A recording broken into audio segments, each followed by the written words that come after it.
والإسلام ديني ومحمدا رسول الله ويقيني أدنو إليه ساجدا بجبيني اقبل صلاتي وللصلاة.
اس سورت کا نام ہے سورۃ العادیات۔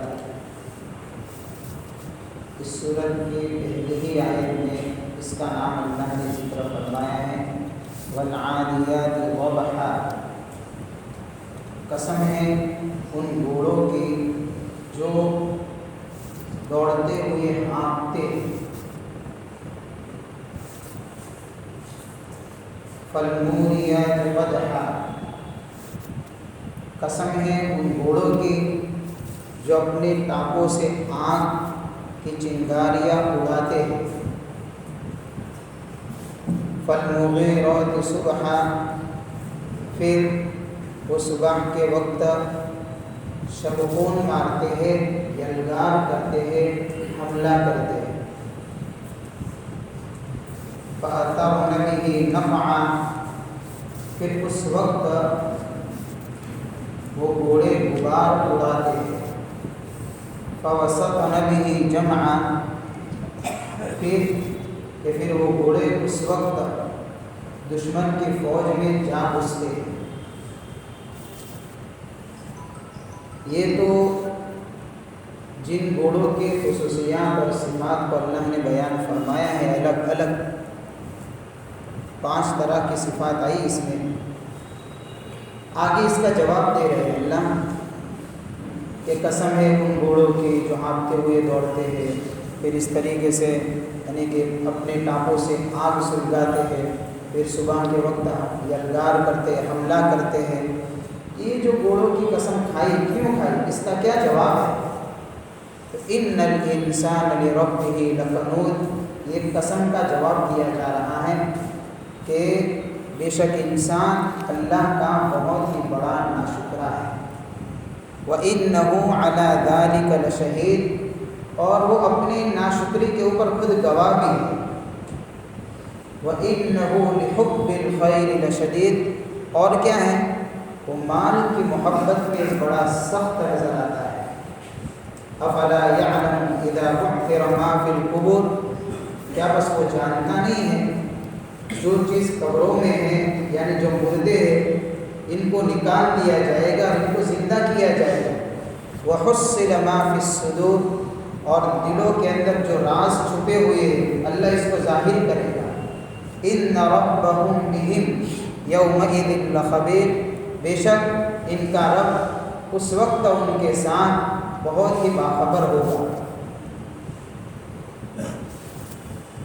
یہ اس سورت کا ترجمہ کیا جو میں نے آپ کے سامنے رکھا۔ اس کا خلاصہ سن لے تاکہ پوری سورت کا سمجھنا آسان ہو۔ کل 11 آیتیں ہیں، ان میں سے اللہ نے گویا کہ 3 چیزوں کو بیان فرمایا ہے پوری سورت کے اندر۔ ایک چیز تو یہ بیان فرمائی ہے کہ گھوڑے کے اندر کیا کیا صفات ہوتے ہیں اور کس کس طریقے سے یعنی کہ گھوڑے سے لوگ خدمت لیتے ہیں۔ ایک تو اس بات کو بیان کیا۔ ان گھوڑوں کے صفات کو بیان فرمانے کے بعد اللہ نے انسان کی زندگی میں جو کمزوریاں ہیں اس میں سے 2 انتہائی خطرناک کمزوری کا ذکر فرمایا ہے۔ ایک کمزوری کیا ہے کہ آدمی اپنے رب کا بہت ہی بڑا ناشکرا ہے، ایک کمزوری یہ بیان فرمائی۔ دوسری آدمی کے اندر کیا کمزوری ہے؟ دوسری یہ کمزوری ہے کہ دنیا کی محبت اور مال کی محبت تو اتنی اس کے اندر بھری ہوئی ہے کہ یوں سمجھو کہ بڑا پکا ہو چکا ہے مال کی محبت میں۔ پھر اس کے بعد ان 2 کمزوریوں کو بیان فرمانے کے بعد اللہ نے آخرت کے مضمون کو بیان فرمایا تاکہ لوگ اس کمزوری سے اپنے آپ کو بچانے کی کوشش کریں۔ یہ علاج ہوتا ہے، یہ پوری صورت کا خلاصہ ہے۔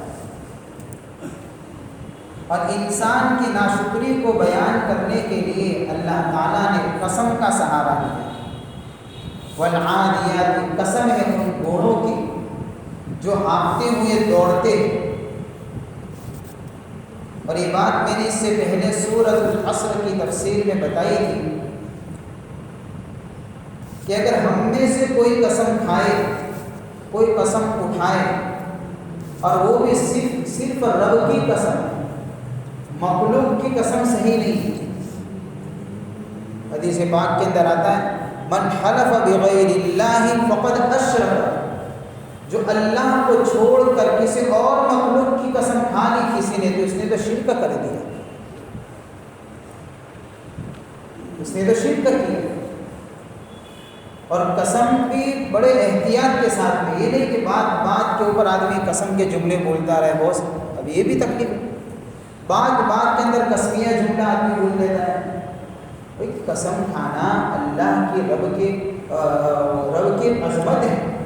بار بار قسم اٹھائیں گے تو اس کا مطلب تو یہ ہے کہ رب کی عظمت ابھی دلوں میں نہیں، اللہ کی بڑائی کو پہچانا نہیں ہے۔ اس لیے جب بھی موقع ملا واللہ اللہ کی قسم ایسا ہوا، اللہ کی قسم ایسا ہوا۔ بعض لوگوں کا تکیہ کلام بن جاتا ہے کہ کثرت سے سیدھی بھی بات کریں گے، خدا کی قسم ایسا ہوا۔ ارے بھائی بات تو سیدھی ہے، تو کیوں قسم کھا رہا ہے؟ تو قسم کے اندر بھی یہ مسئلہ ہے کہ رب کے سوا کسی کی قسم نہیں ہے، اور وہ بھی ہر حال میں نہیں ہے۔ ایسا سچویشن اور ایسے حالات ہو جائے کہ پھر اپنی بات کو بطور ثبوت کے اگر سامنے کوئی چیز نہ ہو اور منوانا ہو تو اس وقت قسم کے ذریعے سے منوایا جاتا ہے۔ جیسے بہت سے شرعی مسائل ایسے ہیں کہ جب شرعی مسائل کے اندر جب کوئی کیس ثابت کرنا ہوتا ہے تو گواہ طلب کیے جاتے ہیں۔ جب گواہ نہیں ملتا ہے تو پھر اس کیس کو مضبوط کرنے کے لیے جس نے دعویٰ کیا ہے اس کے ذریعے سے قسم کے الفاظ نکلوائے جاتے ہیں۔ ایسے جگہوں کے اوپر قسم کا تو استعمال ہوتا ہے، بات کے اندر نہیں۔ لیکن اللہ نے کیوں قسم کھائی؟ کیونکہ رب نے قسم کھائی نا، یہ تو بندوں کا مسئلہ ہے۔ لیکن رب اگر اپنے قرآن میں قسم کے ساتھ میں کوئی جملے کو یا کوئی واقعے کو یا کوئی مضمون کو بیان فرمائے تو اللہ کے قسم کھانے کا مطلب یہ نہیں ہے جو ہماری باتوں کا مطلب ہوا کرتا ہے۔ ہم قسم اس لیے کھاتے ہیں تاکہ کوئی میری بات کی صداقت کے اوپر یقین کرے، میں جو کہہ رہا ہوں اس کو سچا مانے اور وہ اس حقیقت سے واقف ہو جائے، اس لیے۔ اور اللہ نے اپنی شان کے بارے میں تو کہہ دیا وَمَنْ أَصْدَقُ مِنَ اللَّهِ قِيلًا، رب سے بڑھ کر اور سچا کون ہے؟ لہذا اللہ کا کلام تو اگر بغیر قسم کے بھی اللہ فرمائے تو بات تو سچی ہوتی ہے، کیوں قسم کھائی؟ اس کا جواب یہ ہے کہ اللہ نے قسم اس لیے کھائی کہ جن چیزوں کی قسمیں کھا کر اللہ جب کوئی مضمون بیان فرماتے ہیں تو اس بات کی طرف گویا کہ اشارہ ہوتا ہے کہ جن گھوڑوں کی قسمیں رب نے اٹھائی ہے ان گھوڑوں کے حالات کو دیکھو، ان کے صفات کو دیکھو، ان کی حقیقت کو پہچانو۔ ایک طرف جانور ہے اور ایک طرف انسان ہے، انسان بھی اپنے حالات پر غور کرے، اپنی حقیقت کو پہچانے، کیا اس کی زندگی کے اندر اتنا بھی کچھ انقلاب اور تبدیلی نظر آتی ہے جتنی گھوڑے کے اندر نظر آتی ہے۔ اس صداقت کو، اس حقیقت کو سمجھانے کے لیے اللہ نے قسمیں کھائی، اور وہ گھوڑوں کی قسمیں کھائی کیونکہ عام طور پر اس زمانے میں جب جدید ٹیکنالوجی اور تیز رفتار سواریاں اور گاڑیاں نہیں تھیں، اس وقت لوگ اور عربوں کے اندر گھوڑوں کا اہتمام بہت زیادہ ہے۔ اپنے دیگر کاموں کے اندر بھی گھوڑوں کا استعمال کرتے تھے، اور میدان جنگ کے اندر تو بطور خصوصی گھوڑے ہی کے ذریعے سے لوگ میدان جنگ میں اترا کرتے تھے۔ تو اس مضمون کو بیان کرنے کے لیے ایسی چیز کو گویا کہ اللہ نے بیان فرمایا تاکہ ان کے ان حالات کو وہ روزانہ دیکھتے سمجھنا آسان ہو جائے۔ بہت بڑی مناسبت تھی عربوں کو گھوڑے سے، کتنی مناسبت تھی، کتنا لگاؤ تھا، اتنا لگاؤ تھا کہ مفسرین کرام اور اس طریقے سے دیگر کتابوں میں یہ بات لکھی ہوئی ہے۔ ایک آدمی ہوتا ہے وہ اپنا پیری نامہ، نسب نامہ یاد رکھتا ہے، بھائی میرا نام ہی، میرے ابا کا نام ہی، میرے دادے کا نام ہی، میرے پردادے کا نام ہی۔ بہت سارے لوگ ہوتے ہیں کہ پیڑھیوں کے نام یعنی نسب نام یاد رکھتے ہیں۔ عربوں کے اندر گھوڑے سے مناسبت کا عالم یہ تھا کہ وہ گھوڑوں کے نسب نامے ان کو یاد ہوتے تھے، اتنا ان کو لگاؤ تھا کہ گھوڑوں کے بھی نسب نامے تھے۔ بھائی یہ گھوڑا کس کا بچہ، کہ اس کا بچہ، یہ کس کا بچہ، کہ یہ اس کا بچہ۔ اب کتنا گہرا تعلق ہوگا کہ ان کا بھی نسب ان کو یاد رہتا ہے، ایسی مناسبت تھی۔ اور کیوں مناسبت تھی، وہ گھوڑوں کے ساتھ میں اتنا لگاؤ کیوں تھا، اس کی وجہ یہ بیان کی ہے کہ عرب کے اندر لوگ قبائلی زندگی گزارتے، قبیلوں میں بٹے ہوئے تھے، ایک قبیلہ اس کا، ایک قبیلہ اس کا، یہ فلانے کا قبیلہ، اس کا سردار الگ، اس کا سردار الگ، اس قبیلے کا سردار الگ۔ اور جہاں زندگیاں قبائلی شکلوں میں گزاری جاتی ہے وہاں پر آپس میں عداوتیں ہوا کرتی ہیں۔ جب عداوتیں ہوگی تو نتیجن کبھی نہ کبھی دو قبیلوں کا ٹکراؤ ہو سکتا ہے، تو ان دونوں قبیلوں کے آپس کے اختلافات اور ان کے آپس کی جنگوں کے اندر ان کو ان گھوڑوں کے ذریعے سے کام لیا جاتا ہے۔ اس لیے ان کے نزدیک گویا کہ گھوڑا ایک قیمتی جانور سمجھا جاتا ہے، ابھی بھی ہے گھوڑوں کے، یعنی کہ ایسا نہیں کہ اس کی قدر گھٹ گئی، ابھی بھی ہے، لیکن اتنا ضرور ہے کہ پہلے مقابلے میں کم ہے۔ لیکن کبھی گھوڑا فالتو جانوروں میں نہیں آتا، اس کے اندر بہت سارے صفات ہیں۔ جیسے ایک صفت تو یہ ہے، اتنا بڑا طاقتور جانور جس کی دوڑ کا یہ عالم جو میں نے ابھی بیان کروں گا آپ کے سامنے، تیز دوڑتا ہے گھوڑا، ایک گھوڑا تیز دوڑتا ہے، یہ نشانی ہے اس بات کی کہ بڑا طاقتور ہے، اور اس کی طاقت کا یہ عالم ہے کہ اگر مالک کے کنٹرول سے نکل جاوے اور یہ گھوڑا سرکش بن جائے تو مالک اس کے اوپر قابو نہیں پا سکتا، اس کی بھی جان خطرے میں پڑ جاتی ہے۔ انسان تو 6 فٹ کا ہے، اب 5.5-6 فٹ کا آدمی ہے، اب اگر یہ پاس میں گھوڑا بھی دوڑے انسان بھی دوڑے تو پہنچ سکتا ہے؟ اچھا طاقت کا مقابلہ کریں گے تو ہو سکتی ہے، وہ بھی مقابلہ نہیں ہو سکتا، انسان سے زیادہ طاقتور یہ گھوڑا ہے۔ لیکن ہم غور تو کریں، ایسے طاقتور جانور کو اللہ نے انسان کے کنٹرول میں رکھ دیا، اس کے کنٹرول میں رکھ دیا۔ اور اللہ تعالیٰ نے قرآن میں فرما دیا کہ دنیا کے اندر جتنی بھی چیزیں ہیں وہ ساری کی ساری چیزوں کو انسانوں کے لیے پیدا کیا، اور ان چیزوں کو انسانوں کے لیے مسخر بنا دیا، یعنی تابع بنا دیا۔ یہ چیزیں انسان کی مرضی کے مطابق چلا کرتی ہیں، صرف گھوڑا ہی جانور نہیں، دیگر جانوروں میں بھی دیکھیں گے تو یہ چیز نظر آئے گی، وہ انسان کی مرضی کے تابع ہو جاتے ہیں۔ سوچے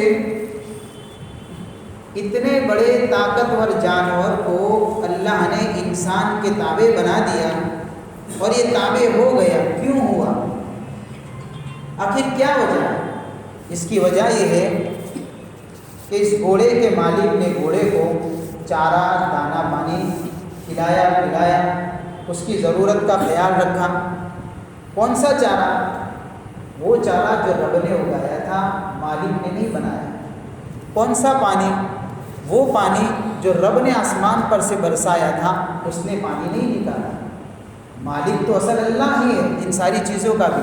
اس کا دانہ کہاں سے آیا؟ کہ اللہ نے تیار کیا تو مالک دے سکا ہے۔ اچھا، گھوڑے کو پیدا کس نے کیا؟ مالک نے پیدا نہیں کیا بلکہ رب نے پیدا کیا ہے۔ وہ تو مالک صرف اتنا سہارا بنا ہے کہ رب کی طرف سے جو خوراک کا اس کا انتظام کیا ہے، مالک اس خوراک کو اپنے گھوڑے تک پہنچانے کا صرف سبب بنا ہے، صرف سبب بنا ہے، باقی کمال مالک کا نہیں ہے۔ مالک نے اپنے کمال سے پانی تیار نہیں کیا، مالک نے اپنے کمال سے گھوڑے کا چارہ دانہ پانی تیار نہیں کیا، اس مالک نے اپنے گھوڑے کو بنایا نہیں ہے۔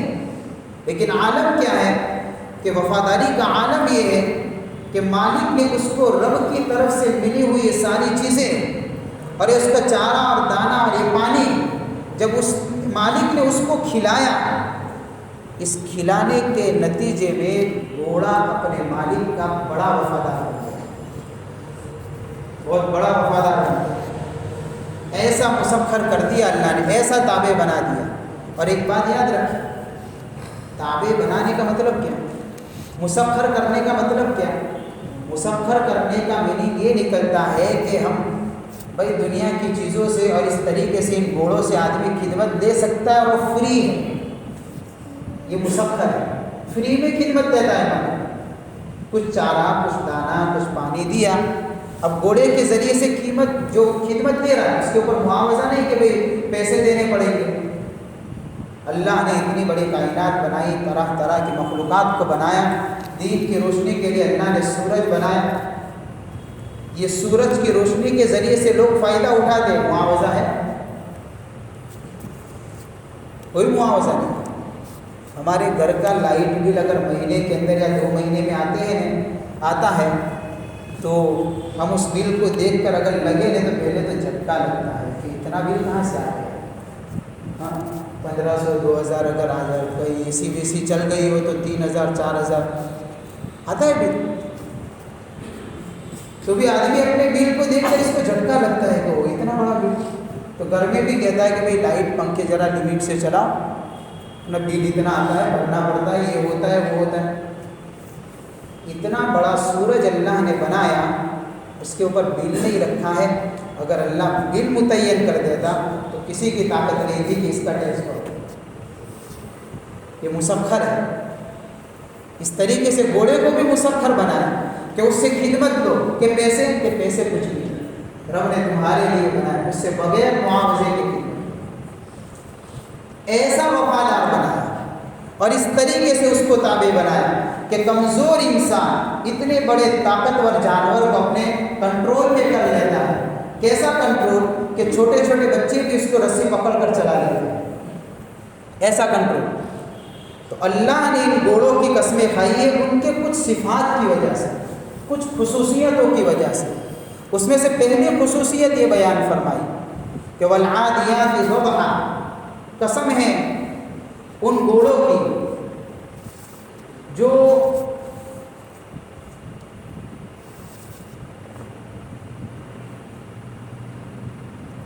قسم ہے ان گھوڑوں کی جو ہانپتے ہوئے دوڑتے۔ اس کی تیز رفتاری کو بیان فرمایا ہے یہاں پر۔ جب کوئی انسان بھی بہت زیادہ بھاگے گا، دوڑے گا تو سانس پھولے گا، اندر سے آواز آتی ہے، سانس پھولتا ہے تو اندر سے آواز آتی ہے۔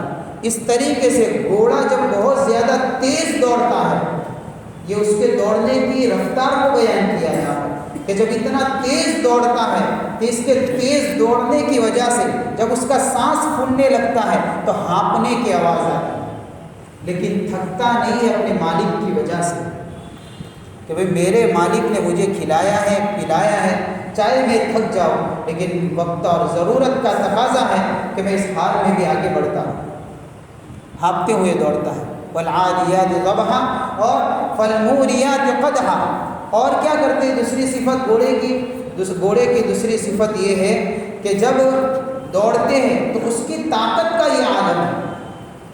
یہ تو اس کے دوڑنے کی تیزی کو بیان فرمایا کہ دوڑتا اتنا تیز ہے کہ ہانپنے لگتا ہے. اور طاقت کتنی زیادہ ہے کہ طاقت اتنی زیادہ ہے کہ اپنے کھروں کے اندر یعنی گھوڑے کے کھر کے اندر لوہے کے یعنی کہ ایک طرح کے کور لگائے جاتے ہیں جس کو نال کہا جاتا ہے. نال کہا جاتا ہے اس کو. یہ گھوڑے کے کھر کے اندر اور اس کے پنجوں میں لگایا جاتا ہے. جب اس نال کے ساتھ میں پتھریلی زمین پر جب دوڑتے ہیں تو اس کے ذریعے سے چنگاریاں نکلتی ہے. اس کی طاقت کا یہ عالم ہے.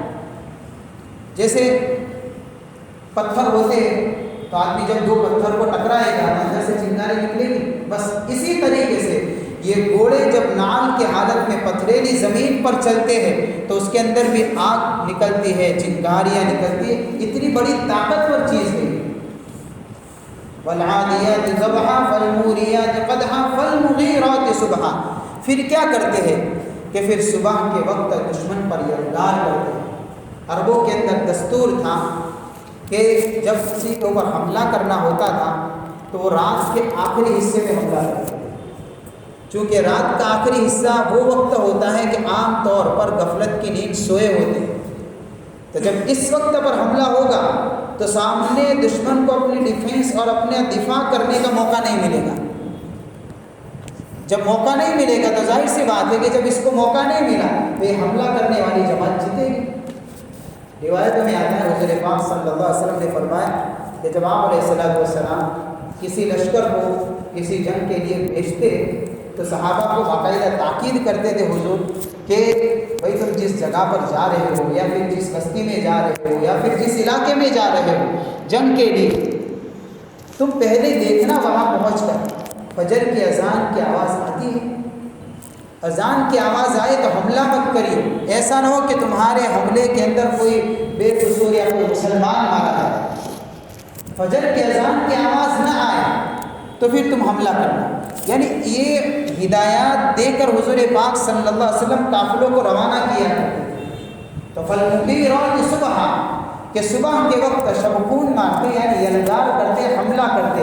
کہ عام طور پر اس وقت لوگ غفلت کی نیند سوئے ہوتے ہیں, اپنا دفاع کرنے کا موقع ان کو ملتا نہیں. فَأَثَرْنَ بِهِ نَقْعًا. اور کیا خصوصیت ہے؟ ایک خصوصیت ہو گئی کہ ہانپتے ہوئے دوڑتے ہیں جس کے ذریعے سے گھوڑے کی تیز رفتاری کا علم ہوا. اور دوسری خصوصیت یہ ہو گئی کہ بھئی پتھریلی زمین پر جب بھاگتے ہیں تو چنگاریاں نکلتی ہے تو اس کے ذریعے سے اس کی طاقت کا علم ہوا. اور کیا خصوصیت؟ اور خصوصیت یہ ہے کہ صبح کے وقت اپنے مالک کی وفاداری کا یعنی کہ ثبوت دیتے ہوئے حملہ کرتے ہیں اس وقت پر جب لوگ داخل ہوتے ہیں. فَأَثَرْنَ بِهِ نَقْعًا. اور کیا کرتے ہیں کہ اور پھر اس کی وجہ سے یعنی گھوڑے تیز دوڑتے ہیں تو ان کے تیز دوڑنے کی وجہ سے غبار اڑاتے ہیں. فَأَثَرْنَ بِهِ نَقْعًا. اس میں بھی گھوڑے کے تیز دوڑنے کی طرف اشارہ ہے. کیسے اشارہ ہے؟ وہ اشارہ اس طریقے سے ہے کہ ٹھنڈی کے راتوں میں خصوصاً اور عموماً ہر رات میں پورے دن غبار اڑتا رہتا ہے, لیکن رات کی ٹھنڈک کی وجہ سے اڑتا ہوا غبار بیٹھ جاتا ہے. کچھ تری آ جاتی ہے غبار میں, تو جب غبار میں اور مٹی میں جب تری آئے گی تو پھر وہ اڑے گا نہیں, کیونکہ ظاہر سی بات ہے کہ اس کے اندر بھیگاپن معلوم ہوگا تو کہاں سے اڑے گا.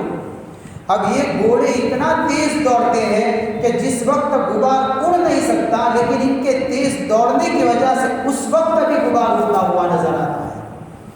اتنا تیز دوڑتے ہیں کہ جب کہ غبار بیٹھا ہوا ہوتا ہے, تری ہوتی ہے, لیکن دوڑنے کا عالم یہ ہے کہ پھر اس وقت تک کہ غبار اڑنے لگتا ہے. کتنا تیز دوڑتے ہوں گے ہم اندازہ لگائیں. فَوَسَطْنَ بِهِ جَمْعًا. پھر کیا کرتے ہیں کہ پھر اس وقت دشمن کی فوج میں جا گھستے ہیں اور اس کے اوپر حملہ کر دیتے ہیں. یہ 5 خصوصیتیں ہیں جو اللہ نے قرآن کے اندر گھوڑے کے لیے بیان فرمائی. یہ بیان فرمانے کے بعد اب یہ سبق سکھایا جاتا ہے کہ ایک طرف آدمی ان گھوڑوں کو دیکھے, ان کے حالات کو دیکھے, ان کے یعنی کہ اس کی حقیقت پر غور کرے. جس مالک نے اس کو رب کا دیا ہوا چارہ کھلایا ہے، جس مالک نے اس کو رب کا دیا ہوا دانہ پانی کھلایا ہے، اس میں مالک کا کمال نہیں. لیکن وفاداری کا عالم یہ ہے کہ گھوڑا اپنی جان کی پرواہ کیے بغیر، سامنے جو دشمن کھڑا ہے نا، وہ دشمن گھوڑے کا دشمن نہیں ہے، گھوڑے پر سوار مالک کا دشمن ہے. دشمنی گھوڑے سے نہیں ہے. دشمنی کس سے ہے؟ دشمنی تو مالک سے ہے. مالک سے دشمنی ہے تو گھوڑا اس طریقے سے انانیت پر اور سرکشی پر اتر جاتا کہ میری جان کا خطرہ ہے، میں دشمن کی فوج میں نہیں جاؤں گا. مالک تیرا دشمن ہے، تیرے دشمن کی وجہ سے میں کسی اور کی دشمنی کا سودا کروں، یہ نہیں کہا. کیوں؟ اس کے اوپر احسان ہے مالک کا. اس احسان کو یاد کرتے ہوئے مالک کے دشمن کو اس نے اپنا دشمن سمجھا، اور جس طریقے سے مالک نے اپنے آپ کو دشمن کی فوج میں گھسایا، گھوڑا بھی اپنے آپ کو لے کر چل دیا اور اس نے بتا دیا کہ جو میرے مالک کا دشمن وہ بھی میرا دشمن، مجھے بھی میری جان کی پرواہ نہیں ہے. یہ وفاداری کا عالم. دوسری طرف اور انسان کو دیکھیں، ایک طرف گھوڑے کے حالات ہیں، ایک طرف اس کی حقیقت ہے. اب دوسری طرف آئیے، قرآن کہہ رہا ہے اس کا جواب، ان الانسان لربہ لکنود، کہ بے شک انسان، ان الانسان بہت طاقتور ہے. قرآن کی آیت ہے، بہت طاقتور، اس لیے کہ ان اس کے ذریعے سے کسی بات کو پختہ کرنا ہو تو ان لایا جاتا ہے. الانسان اور بھی پختہ کرنا ہو تو اس کے لیے الف لام لگا کر الانسان بولا جاتا ہے. اور پھر اور بھی بات کو پختہ کرنا ہو تو لکنود میں لام لگایا جاتا ہے. اب یہ بات اتنی مضبوطی کے ساتھ میں اللہ فرما رہے ہیں کہ بے شک یہ بات یقینی ہے، اس میں کوئی شک نہیں ہے کہ انسان اپنے رب کا اتنا بڑا ناشکرا ہے کہ گھوڑے کے حالات اس کے سامنے ہیں اور ایک اس کی زندگی کے حالات اس کے سامنے ہیں. اس کو اتنا بھی سبق نہیں ملا کہ کم سے کم میرے اندر وفاداری کا اتنا تو جذبہ آ جاتا جتنا جذبہ ایک جانور کے اندر اور گھوڑے کے اندر آیا ہے. اس کی ناشکری کا یہ عالم ہے. ہزاروں نعمتوں کو استعمال کر دیا اور ایسی نعمتوں کو استعمال کیا ہے کہ آدمی تصور نہیں کر سکتا، سوچ نہیں سکتا، کبھی گمان کے اندر یہ باتیں نہیں آ سکتی ہے. اتنی ساری نعمتوں کو استعمال کے بعد بھی کرتا کیا ہے؟ اپنے رب کا ناشکرا ہے. گھوڑا تو مالک کی وفاداری میں صبح کے وقت بھی الگار کرتا ہے، وہ اپنے سونے کا وقت نہیں دیکھتا. اس کی وفاداری کا تو یہ عالم ہے. اور ایک انسان صبح کی اذان سن کر رب کی نعمتوں کو استعمال کر کے رب کے احسان کو بھول کر فجر کو قضا کر دیتا ہے.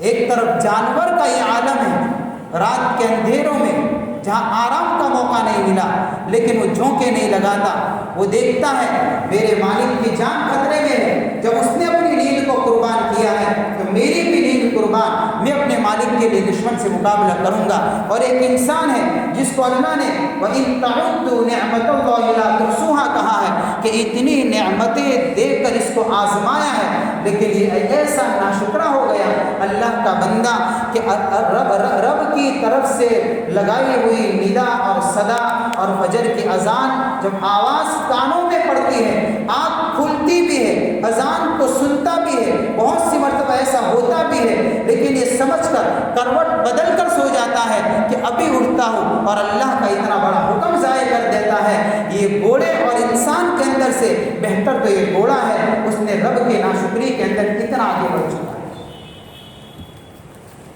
ان الانسان لربہ لکنود، کہ بے شک انسان اپنے رب کا بڑا ہی ناشکرا ہے. وہ کس طریقے سے ناشکری کرتا ہے؟ تفسیر عزیز کے اندر حضرت شاہ عبد العزیز محدث دہلوی رحمۃ اللہ علیہ نے اس کے ناشکری کے، یعنی آدمی جو ناشکری کرتا ہے اس کے 3 اسٹیپ بیان فرمائے ہیں کہ کیسے کیسے ناشکریاں ہماری زندگیوں کے اندر ہوا کرتی ہے. وقت نہیں ہے، لمبی ہو جائے گی بات، اس لیے آئندہ مجلس کے اندر انشاءاللہ اس ناشکریوں کی جو شکل تفسیر عزیز میں بتائی ہے اس کو میں آپ کے سامنے رکھنے کی کوشش کروں گا، اور اللہ تعالیٰ ہم سب کی زندگیوں کو شاکرانہ اور ذاکرانہ بنائے، اور اللہ ہمیں ایسی خطرناک ناشکری کہ جو گھوڑے سے بھی گئی گزری ہو، اور گھوڑے سے بھی جتنی وفاداری ہے اتنی بھی وفاداری ہمارے اندر نہ آئے، اور بے وفائی کے اندر ہماری زندگی گزرے، اس سے اللہ ہماری حفاظت فرمائے، اس سے اللہ ہماری حفاظت فرمائے۔